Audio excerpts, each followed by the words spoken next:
A lot of people say 59 and a half is when I'm going to retire because they want to avoid that 10% penalty. But really what I think you need to do is you need to go through and look at retirement and the cost of retirement and things you need to keep in mind.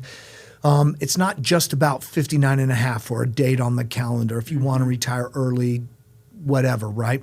It is really about the freedom years, the stability years, and then what I would call kind of the legacy years. And I think it makes a lot of sense to get people to go through to talk about that. And as they're thinking about stepping their foot into retirement, let's talk about those different phases, like the freedom years. That's from assume that you're younger than 59 and a half or even 59 and a half to, let's call it 65, right? It can last as long as 10 years, by the way. Those are the years, those are kind of your go-go. Let's go have fun. That's where you're traveling, going through and doing this. This is when you're most active, both physically as well as socially. And I would say I'd add to it too. This is where I feel like a lot of our clients spend most of their time with their family. I should say most, spend a lot of time with family, whether that be grandkids or their parents even. Like you said, this is your go-go years, your excitement, your travel. This is really an extension of your working years. You just have more freedom to spend your time doing the things you want to do and more of your choices versus your working days. You know, and by the way, in those years, you may be partially retired, right? And that's completely fine. You may have some other sort of work. The thing that I've found in this phase, if you will, is that, and we ask this question a lot of people, if money wasn't an issue, what would you do to keep you occupied every day? And it's kind of amazing. We've had people say, I want to start a business. We've had people say volunteer. We've had people say travel, right? And getting those down of exactly what it is and what you want to do. This is the time for you to live life. Well, and one key thing I'd say, we've also had clients too that when we've asked that question have said, I have no idea. So doing a little bit of planning ahead of time, knowing what you're going to do to fill your days when every day is a Saturday in retirement, having a plan in place for what you actually want to do and how you want to live these freedom years to maximize them. Right. So one of the things you need to be thinking about in order to maximize that is healthcare, right? Going through and understanding the difference in what health insurance is going to cost. If you stop working, you have the ability to sign up for COBRA, but that potentially could end up being more expensive than what you originally planned for, right? Or more expensive than what you're currently paying. So there may be other private insurance things that you can go through and kind of go and look inside there. Yep. I'd say the pro to COBRA, obviously, is you get somewhere between 18 and 36 months of insurance cover, which is great if you don't have a plan in place. But yes, the downside absolutely being the cost of it, being that it often is more expensive than going to the marketplace. So the marketplace, that's another option that clients can go to if you're before age 65 when you go to retire. Obviously, age 65 being the time you can turn on Medicare or start your Medicare benefits. But retiring earlier than that, another option is going to the marketplace. So depending on where your income level is can very much affect your premiums of what you're going to pay when you go on the marketplace. Yeah, and if you earn less than $80,000, you can actually get a discount. A subsidy. A subsidy on that. And I think that's roughly about $400 a month. So you got to pay attention to healthcare. The other thing that you need to look at between 59 and a half and 65, let's say, is evaluating Roth conversions, right? Because that may be a time where your income, your taxable income is going to be much lower. If you've done planning right and you have taxable assets, that may afford you the freedom down the road to get tax-free income as well as reduce your required minimum distribution, whether that's 73 or 75. Yep, and we've done a lot of podcast episodes talking about those Roth conversions and the benefit that a family or a client can have from doing them. But the other piece I would say to this is being tax efficient with your withdrawal strategy. Just because you're 59 and a half and over that doesn't mean your IRA or your 401k is the best place to go to take withdrawals from. Being aware of your overall tax situation, especially if you are utilizing something like Roth conversions, taking from your taxable assets if you're able to keep yourself in a lower tax bracket makes a lot of sense. So having a plan in place for your tax strategy in these years is very important. Right. And as I go through and kind of think about this, as people who are in this freedom phase, one thing that's vitally important that we tend to see people before we start working, their mindset is, I'm retired, I need to become ultra conservative. The reality is that you need to budget, you need to plan for that period of time, let's call it 5 to 10 years, and you need to have a plan to produce that income, because you may be doing irreparable harm by becoming too conservative. Now, depending on your withdrawals, depending on your budget, you also could do significant irreparable harm if you're too aggressive. Absolutely. I think finding the middle ground, like you said, in an appropriate strategy. I know there's a myth from a long, long time ago that as soon as you go and retire, you should be a very high percentage of your overall portfolio in bonds. Nowadays, with the interest rate landscape that we're in, just doesn't make sense to completely go do that. So utilizing a strategy, the one we call our dynamic age approach, having that plan in place for your assets with segmented timeframes for what the assets are designed to do, allows a client to have flexibility and peace of mind that their assets are set up correctly in the right strategies that give them the ability to sleep at night. I would agree. And the one thing that we also see, especially as markets start to edge towards higher and higher levels, is that everyone wants to own those go-go companies, right? So you can't go and put everything into bonds. This historically low interest rate environment is not good, and bonds are secure. They're not necessarily safe. The same is true is that company XYZ that's at an all-time high and has been going up for the last 5 years every single day, probably has a chance that it's going to underperform at some point in the near future. And if you're overweighted, not diversified, not properly allocated, then you start to have a bit of an issue and a problem. One more thing in this period of years that we didn't talk about on the healthcare side of things, looking at your options as far as long-term care insurance during these early years, especially if you're retiring before 59 and a half, but around that time frame from, call it, 55 to early 60s. Looking at the options that are available now in long-term care insurance can really set you up for income and for the right strategies for later in life when you have a health event that will turn on those income benefits. Without going down a rabbit hole, I think it's vitally important that people understand that long-term care and options for long-term care coverage are a lot different than what they were in the 90s and the 80s. Yeah, give a couple key reasons why. Yeah, well, one of them is that back in the 80s and 90s, even the first half of this century, dang, that makes me feel old. The first part of this century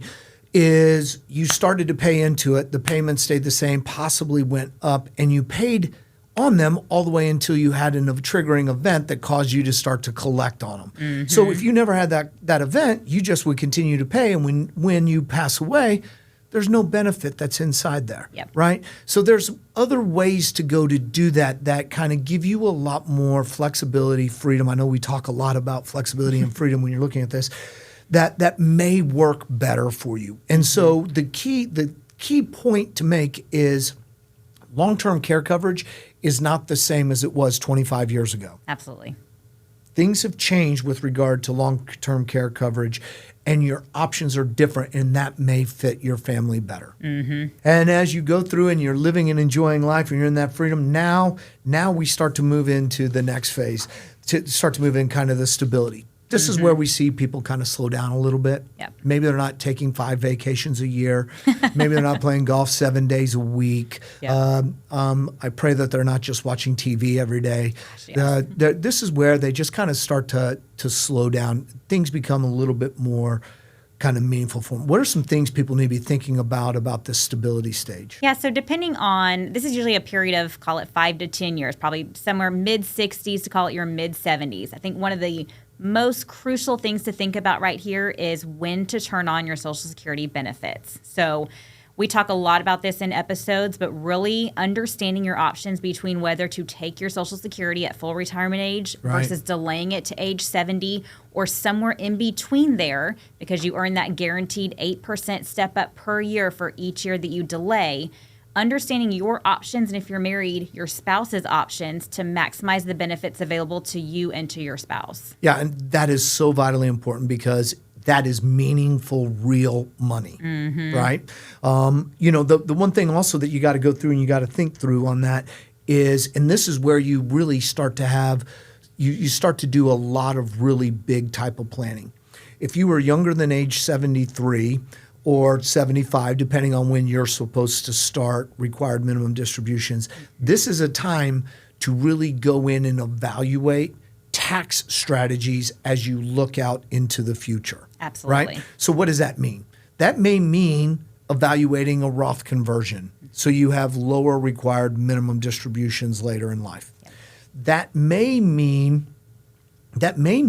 starting to take money out of retirement accounts, paying taxes on it, because you're reducing your IRA balances, which will reduce your required minimum distribution. A lot of times we going through and planning with people and going through and doing it, we realize that at age, let's call it 78, they're having to take significantly more money than what they need to live on, right? Therefore, going to bump them up in a higher tax bracket. Yep. So you can start to do some tax planning. Withdrawal strategies become very, very, very important. And on that same note, especially in a tax situation like that, evaluating where you're going to be from an income standpoint and how that affects your long-term capital gains rate as well. So if you're maximizing what you're doing in your brokerage accounts, your after-tax accounts, you need to be aware of potential taxes that you're going to be paying in these years, because this is going to affect things like your Medicare premium when you start that.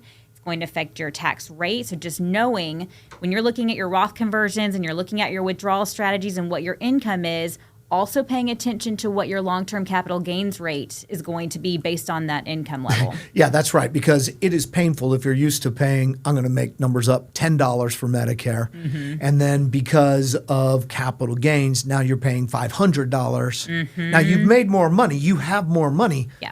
No one likes that. Exactly. So evaluating that, but that also leads into kind of the asset allocation strategy, right? When you're in these stability years, that asset allocation, again, just like what we said in the freedom phase, you don't necessarily need or should go and become ultra conservative. Yep. You need to be comfortable with the amount of risk that you're taking. And you never, if I say this all the time, if I know my last day on earth, that makes financial planning really, really, and budgeting really, really easy. Yeah. The problem is we just don't know it. And so you want to, that also means not holding too much cash. Yeah. I was having a conversation with a client, I guess about 2 weeks ago, and their cost of living is very, very, very low. They have about 4 years worth of cash sitting in their bank account. It's earning nothing. So the way that I view this is that money's not necessarily working efficient, but it gives them peace of mind. They're able to sleep well at night. That's number one. But evaluating, are there better places where that cash can be? Could it be in something that has guarantees that earns a little bit more? Those types of things. Asset allocation becomes vitally important inside of this because, and we just had a conversation with a client. We were going through doing planning. They were 55. We were talking about making some financial adjustments at 75. Then it kind of hit. They were 55, but we're really talking about money that we may need for the next 40 years. Yeah, it's a long right? time. So you've got to make sure that you're planning the right way and becoming ultra conservative. Well, and I would add to that, understanding that your cash flow situation is a fluid situation, meaning when you're doing this planning and you're looking at how much you need on a monthly basis, when you're in this period of your stability years and you have an idea of how much you're going to spend on a monthly basis, what I think we often see from clients, or we've seen happen before, when a big debt is paid off or something changes and you no longer need the full amount that you were planning on, you absolutely want to make adjustments in your cash flow. That way, to your point, you're not building up significant balances in accounts that aren't working as hard for you as they could be. So understanding that what you're taking out today may be different 2 to 3 years down the road, whether that be because you paid off something or on the flip side of that, something has happened where now you need more. Just being aware that there's flexibility and that there is fluidity in that situation. Fluidity, that's a word, big right? word. And then all of a sudden you wake up one day and you're 75. You only feel 55, but you're 75. Yep. that lifestyle changes. That phase we kind of call the legacy years. And it's really interesting. And I'd love your take on kind of as we've worked with clients over these last, call it 20 years, as they hit that phase, what do you think kind of ends up becoming important to them? Well, I think there's a couple of things. When we think about the mindset of people that have reached this stage, one, we see there's a lot of gratitude. People start to look back and realize where they've come from. How many times do we hear from clients say, you know, I grew up with nothing, to see what I've built over time with my spouse and just the amazement of what they've been able to accomplish and do. I think there's a point of appreciation in this stage for where you've gotten to. But then because of that, I think the conversation very much turns into, now what? How do I make an impact? You start to see, this is kind of a negative way to say this, but your timeline dwindling, and you start to wonder, how am I going to make a lasting impact on life? This is where looking at leaving an impact or leaving a legacy somewhere becomes ultra important. And you know what's interesting about that is the thing that I've noticed is that when people are younger, the idea is I want to leave as much as possible to my kids. They put their kids through school, or their kids have graduated, they're on their feet, they're going and they're growing. I've noticed a couple things about this is that sometimes, not all the time, sometimes we see a mind shift change where they want to limit how much their kids actually have access to because they don't want to do harm with them all of a sudden inheriting some large number or a number of them that they maybe can't control or handle. Well, and I think, too, we also see they get to the stage where they've had those stability years to get involved in a charity, a nonprofit, something that becomes very meaningful to them. And so now when they're in these legacy years and they see that their children are established, they're on their feet doing great for themselves, they realize that now I can leave more money to something that's meaningful to me. Let my kids, leave some money to my kids, but let them build up the way I built up my life.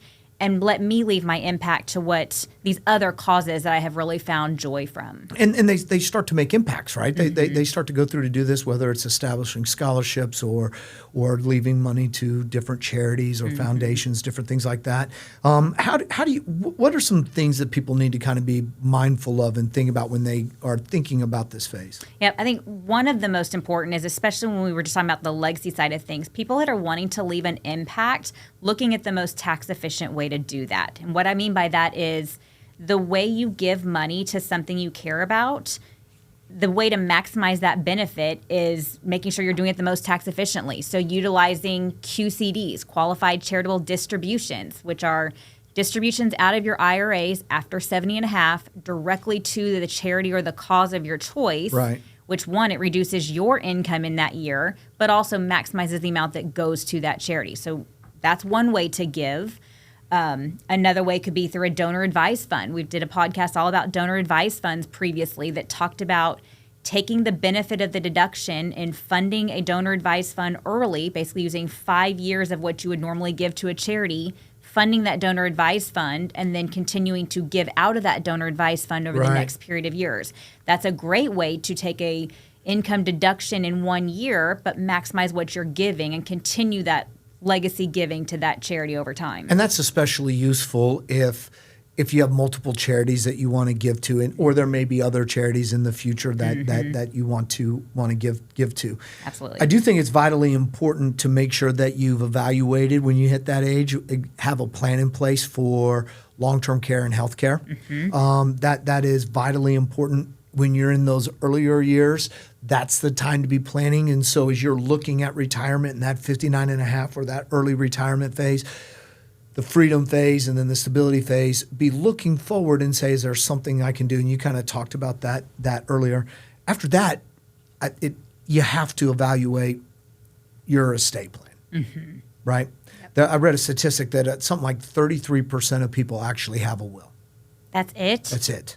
Wow. So in Texas, having a living trust may or may not make sense for you. There's a lot of variables in where it is. Probate in Texas is not an onerous thing. It's not crazy expensive. Just because you have a living trust doesn't mean that the estate still isn't going to need to be probated on some fashion. But the couple things with regard to estate planning that you need to do is, number one, make sure you have a will so your wishes are carried out. Make sure you're taking advantage of all the deductions. But also, and this is something we do with clients on a yearly basis, evaluate your beneficiaries. Things change. Absolutely. We actually had, this is funny, and I know you'll remember this, is that we actually had a client who was divorced. The first wife was a beneficiary on a 401k, and we worked with the wife, and so she was getting that money and had no obligation to disclaim or not take that money. Yep.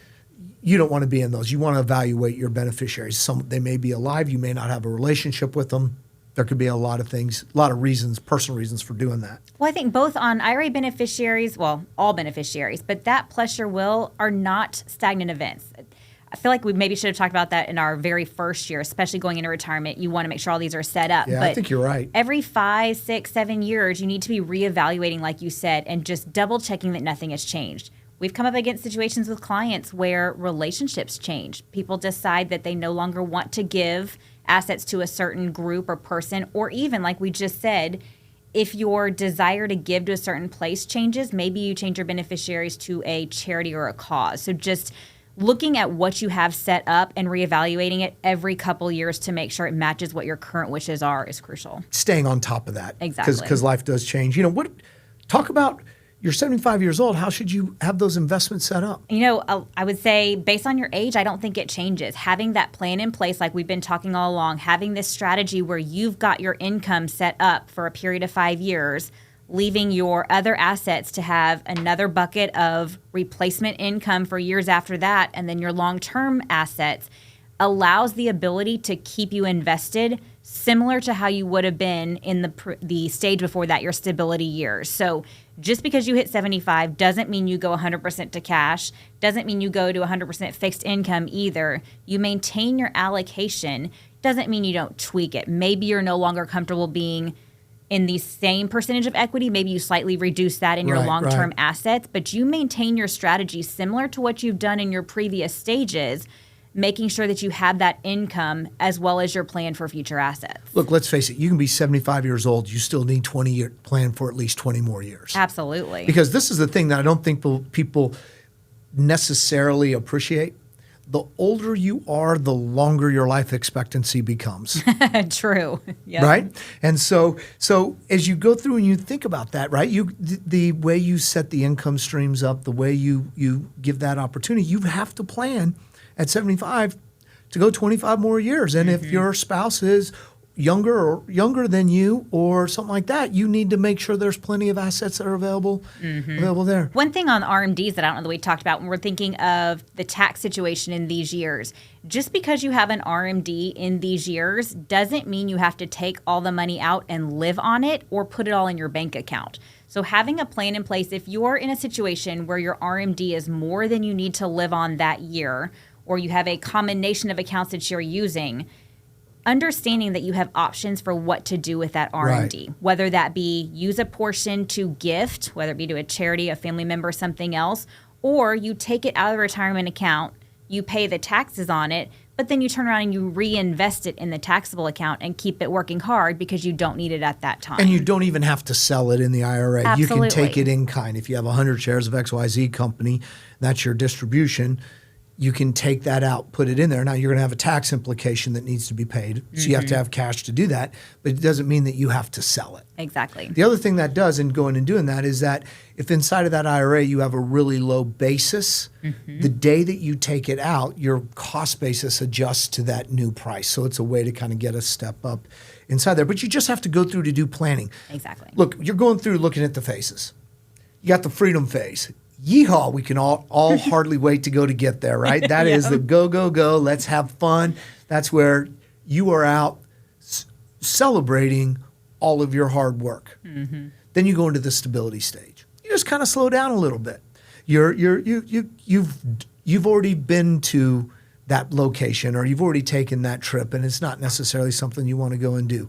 But maybe you're going to go do something different with grandkids. It doesn't mean you stop it. The key is staying involved.